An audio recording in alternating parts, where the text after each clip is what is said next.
Film शुरू होती है और हम जंगल में एक बच्ची को देखते हैं जिसका नाम वीरा था। वो अपने डॉग को ढूंढ रही थी और तभी वो कुछ देखकर चौंक जाती है। जब उसकी मॉम आई तो वीरा की गोद में उसका डॉग था, उसके अंदर चाकू घुसा हुआ था। वो अपनी मॉम को कहती है कि मॉम, इसने रोना बंद कर दिया है, यानी उसके डॉग की मौत हो गई थी। अब वीरा की मॉम एक दिमाग के डॉक्टर को बुलाती है। वो वीरा को एक डॉग वाला खिलौना देकर कहता है, ये लो, अपने डॉग से खेल लो। तो वीरा कहती है, मेरा डॉग मर चुका है, मैं कैसे खेलूं भला। असल में डॉग की मौत का वीरा को बहुत सदमा था, जिस वजह से उसका इस डॉक्टर से इलाज हो रहा था, क्योंकि उसने सबसे बात करना ही छोड़ दी थी और डॉक्टर के इलाज से वो बेहतर होती जा रही थी, बात भी करने लगी है। इसके बाद हम देखते हैं कि वीरा अपनी मॉम के साथ गाड़ी में बैठकर कहीं जा रही है। उसकी मॉम का नाम ओल्गा था। ये दोनों एक घर के पास आकर रुकती हैं, जो ओल्गा ने हाल ही में खरीदा है, क्योंकि ओल्गा का डिवोर्स हो गया है और वो अपनी बेटी वीरा के साथ इस घर में रहने आई है। वीरा को घर काफी पसंद आया। ओल्गा अपने एक्स हस्बैंड, जिसका नाम विक्टर था, उसे मैसेज करके कहती है कि हम नए घर में आ गए हैं, जो हम दोनों को बहुत पसंद आया है। वीरा भी नॉर्मल हो रही है और इस तरह वो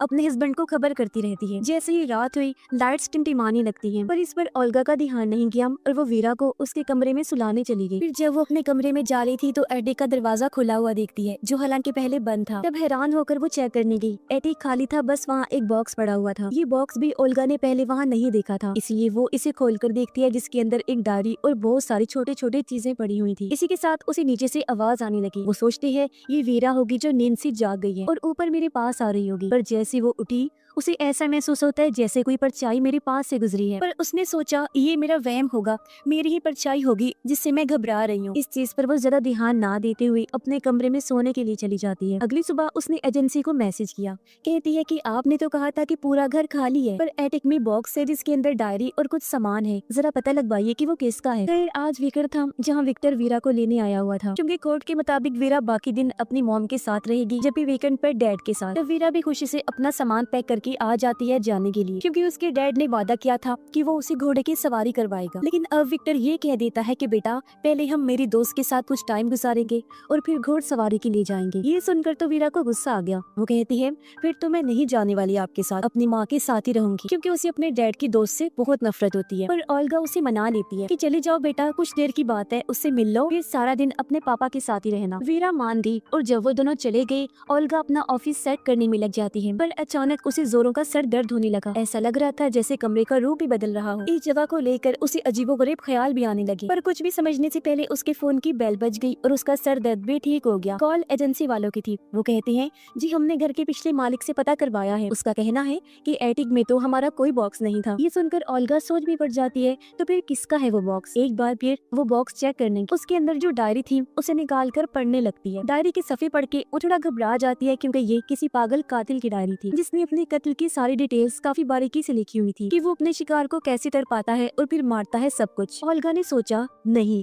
ये बॉक्स अब एक सेकंड भी मेरे घर नहीं रहेगा। ये सोचकर वो बॉक्स को घर से बाहर कचरे के पास रख देती है। फिर वो एटिक की सफाई करने दी, पर ये देखकर उसे झटका लगा कि बॉक्स वहीं पर पड़ा हुआ था, जिसे वो कुछ देर पहले कचरे के साथ रख के आई थी। वो फिर से एटिक में आ गया। ओल्गा घबराकर घर से बाहर जाने लगी, पर तभी विक्टर की कॉल आई। वो तो और डरा देने वाली बात बताता है कि वीरा ने अपना हाथ ही काट लिया है और हम हॉस्पिटल में हैं। ये सुनकर तो फौरन ओल्गा हॉस्पिटल पहुंची, जहाँ विक्टर के साथ उसकी दोस्त भी थी। ओल्गा कहती है, आखिर तुमने उसे चाकू दिया ही क्यों? विक्टर की दोस्त कहती है, मैं किचन में काम कर रही थी, वो मेरे पास आकर जिद करने लगी कि मुझे चाकू दो, मैं आपके साथ काम करवाऊंगी। हालांकि मैंने चाकू उससे लेकर रख भी दिया था, और उसने दोबारा चाकू लिया और अपना हाथ काट लिया। लो बताओ, ये कोई बात है? ओल्गा सोचती है, कोई हाल नहीं, कितने लापरवाह लोग हैं। तभी डॉक्टर आया। वो बताता है कि आप लोग घबराए नहीं, कोई खतरे वाली बात नहीं है, बस 4-5 दिन रोजाना उसकी पट्टी चेंज करनी होगी ताकि वो ठीक हो जाए। अब ओल्गा उनसे कहती है, अच्छा मैं जा रही हूँ, अगर वीरा ने मुझे देखा तो मेरे साथ चलने की जिद करेगी, मैं उसे कल लेकर जाऊंगी, क्योंकि नया घर है, मैं कुछ काम करवा रही हूँ। पर हम जानते हैं कि वो झूठ बोल रही है, वजह तो वो बॉक्स है, पर वो उनसे छुपाती है। तब विक्टर की दोस्त कहती है, अगर घर का काम चल रहा है तो तुम भी हमारे साथ ही रह लो। इस पर ओल्गा मान गई और शाम को ये सब विक्टर के घर आ जाते हैं, जहाँ ओल्गा वीरा से पूछती है, बेटा आखिर तुमने अपना हाथ क्यों काटा? पर विक्टर उसे रोकते हुए वीरा को बाहर भेज देता है। ओल्गा उस पर गुस्सा करती है कि ये क्या हरकत है, मैं उससे सवाल कर रही हूँ और तुमने उसे बाहर भेज दिया। विक्टर कहता है, देखो वो सिर्फ हादसा था, उसने जानबूझकर थोड़ी ना किया है। ओल्गा कहती है, क्या तुम्हें ये छोटी बात लगती है? देखा उसने अपने डॉग के साथ क्या किया था। जी हाँ, डॉग के साथ उसने कुछ किया था, जिसका जवाब हमें आगे पता चलेगा। पर उसकी बात सुनकर विक्टर कहता है, ये बस इत्तेफाक है, अब कोई नई कहानी मत बना दो। तो और इस तरह वो ओल्गा को चुप करवा देता है। अगली सुबह ओल्गा किसी तरह वीरा को समझाकर अकेले ही घर आ जाती है। है, जहाँ वो घर पर डॉक्टर को बुलाती है। डॉक्टर को उसने बॉक्स के बारे में बता दिया था, पर वो यकीन नहीं करता और ओल्गा के साथ एक बार फिर बॉक्स को कचरे के पास छोड़ देता है। पर जब उन्होंने एटिक में आकर देखा तो एक बार फिर उन्हें झटका लगता है, क्योंकि बॉक्स वही था, वो भी बिल्कुल उसी जगह पर जहाँ पहले पड़ा हुआ था। अब डॉक्टर को भी काफी अजीब लगा, इसलिए वो भी उस डायरी को पढ़ने लगा, जहाँ ओल्गा को फिर से ख्याल नजर आने लगे कि ये कमरा बहुत ही अजीब है। और वो देखती है कि किस तरह कातिल अपने विक्टिम्स, अपने शिकारियों को मारता है, जिससे वो काफी घबरा गई। डॉक्टर देखता है कि डायरी में कातिल के विक्टिम्स के नाम और उनकी उम्र भी लिखी हुई है। उन नामों को ओल्गा इंटरनेट पर सर्च करती है, पर इन नामों के कत्ल की कोई भी न्यूज उसे नहीं मिलती। इसलिए ओल्गा कहती है हो सकता है ये सारे कत्ल जो डायरी में लिखे गए हैं वो सिर्फ ख्याल हो। तब डॉक्टर कहता है कि कत्ल करने की जो टाइमिंग्स लिखी गई हैं और जो डिटेल्स हैं उन्हें देखकर लग नहीं रहा कि ये ख्याल है। जैसे कि एक विक्टिम को जब मारा तो उसे 6:45 पर होश आया, लेकिन फिर 7:45 पर उसकी मौत भी हो गई। बॉक्स में से उन्हें एक इयररिंग्स की जोड़ी मिलती है जो कुछ पुरानी लग रही थी। और इन सारी चीजों से ओल्गा काफी परेशान हो जाती है, क्योंकि उसने अपने सारे जमा किए हुए पैसे घर पर लगा दिए थे। इसीलिए वो सोचती है सब कुछ बेकार में चला गया। उसे समझ नहीं आ रही थी मैं अब क्या करूं। अगले दिन भी ये दोनों डायरी को देख रही थी, जहाँ एक औरत का स्केच बना हुआ था जिसकी शक्ल काफी हद तक ओल्गा से मिल रही थी, लेकिन उसके माथे पर बस चोट के निशान थे। तब डॉक्टर कहता है मेरी एक दोस्त है जो राइटिंग एक्सपर्ट है, वो ये डायरी देखकर पागल कातिल के बारे में सब कुछ बता सकती है, और ये भी क्या जो इसमें लिखा है वो कातिल नहीं लिखा है, साथ ही और भी कई सारी बातें। तभी विक्टर वीरा को घर छोड़ने आता है, और जब डॉक्टर वीरा के हाथ पर पट्टीबंदी देखता है तो उसने पूछा बेटा ये तुम्हारे हाथ पर क्या हुआ है। वीरा जवाब देती है कुछ खास नहीं, बस छोटा सा एक्सीडेंट हुआ था। इतना बोलकर वो अपने कमरे में चली जाती है, जहाँ ओल्गा उसे सुला देती है। अगली सुबह ओल्गा वीरा के बैग में अजीब सी ड्राइंग देखती है, जहाँ उसने अपना हाथ काटा हुआ था, उसका खून बह रहा था और हाथ में चाकू था, यानी अपने हाथ से वाला पूरा स्केच उसने बनाया हुआ था। ये देखकर ओल्गा उस दिन के बारे में याद करती है जब इनके डॉग की मौत हुई। उस दिन दरअसल इनका डॉग एक गाड़ी के नीचे आ गया था और बुरी तरह जख्मी हो गया था। विक्टर डॉग को उठाकर लाया ताकि उसे हॉस्पिटल ले जा सके, पर जब ओल्गा डॉग को देखने आई तो डॉग के पेट में चाकू घोंपा हुआ था, जो कि वीरा का ही काम था। और वो ओल्गा से जब कह रही थी कि इसने रोना बंद कर दिया है, तो इसका मतलब था कि उससे अपने डॉग का दर्द देखा नहीं जा रहा था, और उसे दर्द से छुटकारा देने के लिए उसने डॉग को चाकू से मार दिया, जिसके बाद इस दिमाग के डॉक्टर से उसका इलाज करवाया जा रहा था। उसका एक सेशन आज भी डॉक्टर कर रहा था। वो वीरा से कहता है अच्छा बताओ उस दिन जो तुम्हारी मॉम डैड डॉग को हॉस्पिटल लेकर जा रही थी, क्या वो सही कर रही थी? ये जो तुमने किया वो ठीक था? वीरा कहती है जो मैंने किया वो ही ठीक था। वो बेचारा दर्द में तड़प रहा था। मॉम डैड को तो उसकी तकलीफ का एहसास ही नहीं हुआ। मुझसे उसका दर्द देखा नहीं गया तो मैंने दर्द से उसकी जान छुड़वा दी। फिर डॉक्टर पूछता है अच्छा उस दिन तुमने अपना हाथ क्यों काटा? वीरा जवाब देती है सारी गलती मेरे पापा की दोस्त की है, उसे आता ही नहीं मेरा ख्याल रखना। दरअसल उस दिन वीरा ने अपना हाथ बेजानबूझकर काटा था ताकि वो विक्टर की दोस्त पर इल्जाम देकर उसे कसूरवार साबित कर सके, क्योंकि वो उसे पसंद जो नहीं थी। अगले दिन ओल्गा और डॉक्टर राइटिंग एक्सपर्ट के पास जाते हैं, उसे पागल कातिल की डायरी देते हैं। डायरी की हर चीज को गौर से देखने के बाद वो बताती है कि इस डायरी को 3 हिस्सों में बांटा जा सकता है। पहली 2 जो विक्टिम्स हैं उन पर जुल्म करने की, उन्हें मारने की पूरी डिटेल्स लिखी हुई है, लेकिन जो तीसरा विक्टिम है जिसका नाम मार्टिन है उसे शायद अभी कातिल ने मारना शुरू किया हो, क्योंकि उसकी कत्ल की कोई डिटेल नहीं लिखी हुई। हो सकता है अभी कातिल ने उसे ना मारा हो। और हाँ, इन तीनों विक्टिम्स के अलावा डायरी में चौथे विक्टिम के होने के चांसेस भी नजर आ रहे हैं, जिसके बारे में कातिल ने साफ साफ तो नहीं लिखा, जैसे कि उसका नाम क्या है और बाकी डिटेल्स। बस उस अनजान विक्टिम का बार बार जिक्र हुआ है। हो सकता है वो चौथा वाला विक्टिम ही पहला हो, जिसके बारे में कातिल को इसलिए याद नहीं क्योंकि उसका कत्ल उसने बचपन में किया होगा। वैसे जो भी है वो कातिल लड़की काफी डिप्रेशन में लगी मुझे। उसके अंदर बहुत तकलीफ और बहुत गुस्सा भरा हुआ था।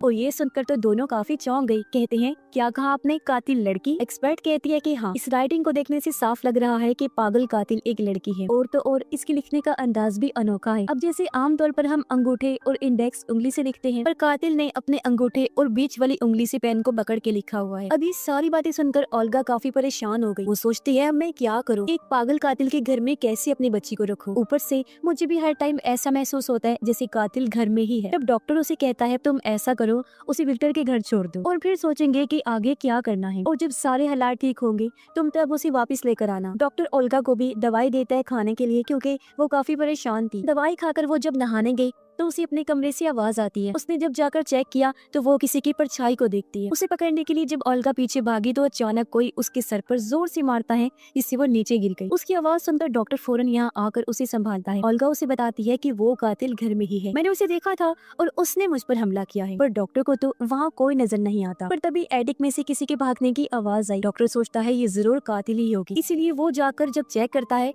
तो वहाँ जख्मी हालत में ओल्गा बैठी हुई थी, जो अभी भी उस डायरी को पढ़ रही होती है। वो डॉक्टर को कहती है कि देखो अभी तक इस डायरी में ये लिखा हुआ था कि मार्टिन पर सिर्फ जुल्म किया जा रहा है, पर अब तो इस पर ये भी लिखा हुआ है कि अगले 48 घंटों में उसकी मौत हो जाएगी। ऐसा लग रहा है कि जो भी वो कातिल करती है ना, वो अपने आप ही इस डायरी में लिखा जाता है और अब हमें मार्टिन का पता लगाकर उसकी जान बचानी हो। फिर जब ओल्गा ने गौर किया तो वो डॉक्टर को उसी औरत का स्केच दिखाती है जिसकी शक्ल ओल्गा से मिल रही थी। वो कहती है देखो मेरे जैसे इस औरत के माथे पर चोट का निशान है, जो पहले मेरे माथे पर नहीं था पर अब बिल्कुल उसी जगह पर बन गया है। मुझे समझ नहीं आ रही कि क्या हो रहा है। मैंने इतना अंदाजा लगाया है कि डायरी में जो भी लिखा है वो प्रेजेंट यानी मौजूदा वक्त में हो जाता है। मतलब डायरी के हिसाब से माजी में लिखी गई चीजें प्रेजेंट टाइम और फ्यूचर टाइम यानी आने वाले वक्त में होंगी। वो डॉक्टर को कहती है कि मेरी बातें यकीन करो, मैं सच कह रही हूँ और चलो मार्टिन को बचा ले चलते हैं। डॉक्टर उसकी बात मान लेता है और ये डायरी में लिखी गई मार्टिन की डिटेल्स निकालते हैं, जहाँ से इन्हें एक रेस्टोरेंट का पता चला। ये जब वहाँ गए तो पता चला कि वो रेस्टोरेंट तो अभी बन रहा है। ये दोनों वहाँ की औरत से कहते हैं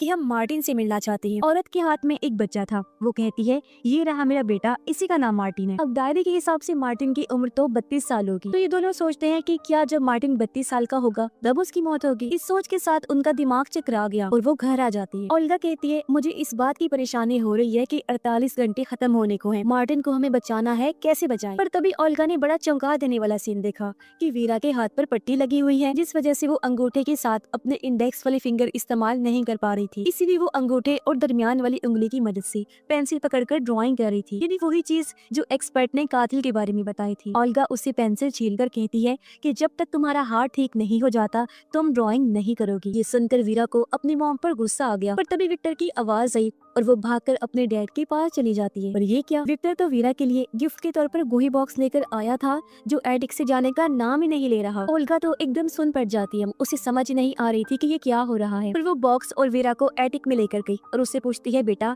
जो चीजें इस बॉक्स में हैं क्या तुम उनके बारे में जानती हो? पर वीरा कहती है नहीं मॉम, बिल्कुल भी नहीं। इस पर ओल्गा उसे वहाँ से भेज देती है और अब जब उसने डायरी को देखा तो उसमें लिखा था कि मार्टिन की मौत हो गई है। ओल्गा फिर परेशान होती है, साथ ही उसे दुख भी हो रहा था कि मैं कुछ नहीं कर पा रही हूँ।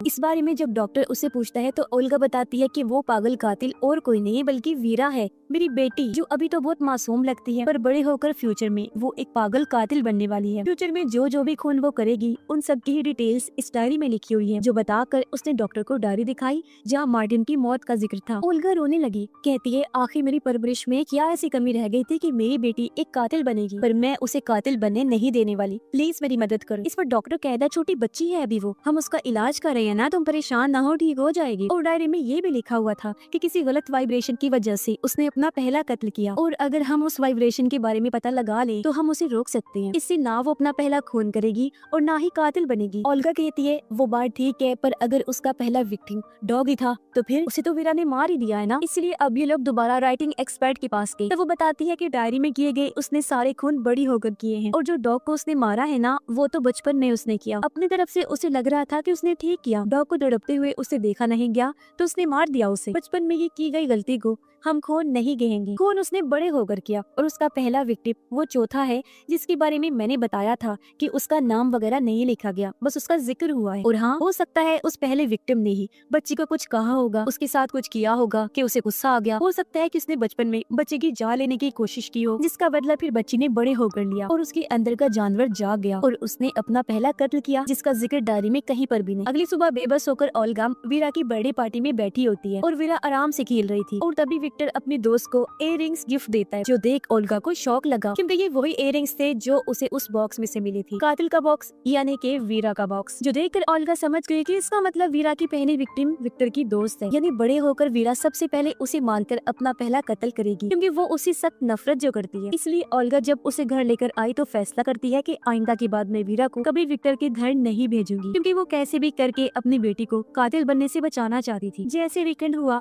विक्टर बार बार ओल्गा को कॉल करने लगा ताकि वो वीरा को ले जा सके, पर वो बार बार फोन काटती रहती है। अब ऐसे कुछ दिन गुजर गए जहाँ ओल्गा सोचती है हो सकता है पहला विक्टिम विक्टर की दोस्त नहीं बल्कि कोई और ही हो। इसी चीज को सोचते हुए वो एटिक में आकर बॉक्स के पास खड़ी हो जाती है और कहती है मैं जानती हूँ वीरा तुम इधर ही हो, मेरी जान मामा आपकी मदद करना चाहती है, मुझे बताओ कि वो वाइब्रेशन क्या है जिसके बारे में तुमने अपनी डायरी में लिखा हुआ है, मैं तुम्हें उसे बचाना चाहती हूँ। अब फिर से ओल्गा को एक परछाई भागती हुई नजर आई, जिसके साथ ही वीरा के कमरे से आवाज भी आती है। ओल्गा भागकर उसके रूम की तरफ गई लेकिन दरवाजा बंद हो गया। ओल्गा दरवाजा पीटती है, कहती है बेटा तुम ठीक तो हो ना, दरवाजा खोलो, लेकिन दरवाजा नहीं खुला। तब ओल्गा दूर से भागकर आई और दरवाजा खोल देती है, पर ठीक तभी वीरा भी दरवाजा खोलने आई थी, जिससे उसके मुंह पर चोट लग गई। उसका खून निकल रहा था और वो कोने में बैठी रो रही होती है। ओल्गा उसे चुप करवा के प्यार करती है और कहती है आई एम सॉरी बेटा, मुझसे गलती हो गई है, प्लीज मुझे माफ कर दो। और वो आज रात वीरा के साथ ही सो जाती है। ओल्गा इस परेशानी में थी, मैं कैसे अपनी बच्ची को बचाऊं। वो अगले दिन वीरा को स्कूल भी नहीं भेजती और घर में ही पढ़ाने लगती है। तभी यहाँ विक्टर भी आ गया, जो काफी गुस्से में था क्योंकि ओल्गा ने उसे वीकेंड पर विक्टर के घर भेजा नहीं और ओल्गा बार बार फोन भी काट रही। और अब जब उसने वीरा के मुंह पर चोट देखी तो गुस्से में पूछता है ये तुम मेरी बेटी के साथ क्या कर रही हो। अब उन दोनों को झगड़ते हुए देखकर वीरा डरकर भाग जाती है। गुस्से में विक्टर भी वहाँ से चला गया। तभी यहाँ डॉक्टर भी आ गया। वो कहता है तुम वीरा को सेशन के लिए क्यों नहीं भेज रही। ओल्गा कहती है उसे किसी दिमाग के इलाज की जरूरत नहीं है, मैं उसे संभाल लूंगी, उसकी माँ हूँ, उसका ख्याल रखना जानती हूँ और उसे कातिल बनने से रोक लूंगी। तब डॉक्टर वहाँ से चला गया। तभी विक्टर वापस आ गया, वो भी पुलिस के साथ, क्योंकि वीरा को उसके घर ना भेजकर ओल्गा ने कोर्ट के असूल को तोड़ा था, यानी कि अब कार्रवाई होगी। तो अब कोई और रास्ता ना होने पर वो वीरा को विक्टर के साथ भेज देती है। रात को जब वो लोग खाना खा रहे थे तो विक्टर की दोस्त उसे कहती है बेटा हम कल घूमने जाएंगे। तब वीरा बड़े गुस्से में उसके मुंह पर ही कह देती है कि नहीं, मैं आपके साथ कहीं नहीं जाऊंगी क्योंकि आप मेरे डैड की दोस्त हैं, मेरी माँ नहीं। समझ आ गई। ये सुनकर विक्टर को गुस्सा आ गया और वो वीरा को डांट देता है। तब वीरा भी गुस्से में वहाँ से चली गई। उधर ओल्गा और डॉक्टर ये सोच कर परेशान हो रहे थे कि आखिर वो वाइब्रेशन क्या होगी जो वीरा को कत्ल करने पर उकसाएगी। उसकी जिंदगी में ऐसा क्या होगा कि उसकी पूरी जिंदगी ही पलटने वाली है। अब अचानक हर चीज हिलने लगी। इन्हें लगा कि शायद अर्थक्वेक आया है, यानी ज़लज़ला। इनके साथ उधर विक्टर का घर भी हिल जाता है। तब विक्टर उसकी दोस्त भागकर वीरा के कमरे में आए ताकि उसे अपने साथ लेकर बाहर जा सके, पर वो मना कर देती है। कुछ देर बाद जब अर्थक्वेक रुका तो ओल्गा डॉक्टर से कहती है कहीं यही वो वाइब्रेशन तो नहीं जिससे वीरा कातिल बन जाएगी। इसी सोच के साथ दोनों विक्टर के घर जाने लगे, पर रास्ते में अर्थक्वेक की वजह से काफी बड़ा पेड़ गिरा हुआ था। इन यहाँ फंस गए थे। उधर जब विक्टर और उसकी दोस्त सो रहे थे तो तभी चुपके से उनके कमरे में वीरा आई, जिसने हाथ में कैंची पकड़ी हुई थी। अब विक्टर ने अपनी दोस्त को जो इयररिंग्स दिए थे वीरा वो उठा लेती है, यानी कि ये इयररिंग्स इस तरह उस बॉक्स में आई थी। अब लग रहा था कि कैंची से वो उसका गला काट देगी, लेकिन बदला लेने के लिए वो बस उसके बाल काट देती है। पर अचानक विक्टर की दोस्त की चौंक कर आंख खुल जाती है। वो बौखलाते हुए उठ गई। तो विक्टर वीरा को बाहर लेकर गया, उसे डांट देता है ये तुम क्या हरकत कर रही थी, हाँ पागल हो गई हो। वो उसे और भी बुरा भला कहकर खूब डांटने लगता है। वीरा रोते हुए वहीं सीढ़ियों के पास बैठ गई, कहती है मुझे मॉम के पास जाना है। तभी यहाँ ओल्गा और डॉक्टर भी आ गए। ओल्गा के पास भी इस घर की चाबी थी और जब वो अंदर आई तो उसे किसी के गिरने की आवाज आई और जब उसने जाकर देखा तो वहाँ विक्टर की लाश थी, यानी उसे मार दिया गया था। और जिस पहले कत्ल का डर ओल्गा को था आखिर वो हो ही गया। ऊपर सीढ़ियों के पास वीरा बैठी हुई थी। असल में विक्टर उसे लगातार डांटता ही जा रहा था, जिस बात से गुस्सा होकर उसने विक्टर को धक्का मारा और वो किनारे पर ही खड़ा था। उसका पैर फिसला और सीढ़ियों में आकर गिरा और उसकी मौत हो गई। ये देखकर ओल्गा पूरी तरह टूट गई, फूट फूट कर रोने लगती है, क्योंकि ये पहला कत्ल एक ट्रिगर की तरह है कि अगर ये हो गया तो फिर बाकी कत्ल भी होंगी। और ओल्गा की लाख कोशिश के बाद भी कोई वीरा को कातिल बनने से नहीं रोक सकता। खैर जैसे अगली सुबह हुई, एम्बुलेंस टीम, पुलिस सब आ जाते हैं। डॉक्टर ओल्गा से कहते हैं कि वीरा को नहीं लेकर जा सकती तुम, क्योंकि अभी इन्वेस्टिगेशन चल रही है। अब जैसे ओल्गा अकेली हुई, मौके का फायदा उठाकर चुपके से वीरा को लेकर गाड़ी में बैठती है और वहाँ से ले जाती है। अब ओल्गा ऐसा अपनी बच्ची को बचाने के लिए नहीं कर रही थी, बल्कि वो वीरा को कहती है कि बेटा तुमने जिसे सीढ़ियों से धक्का देकर मारा है ना, वो तुम्हारे डैड थे। मुझे लग रहा था कि तुम बड़े होकर कातिल बनोगी,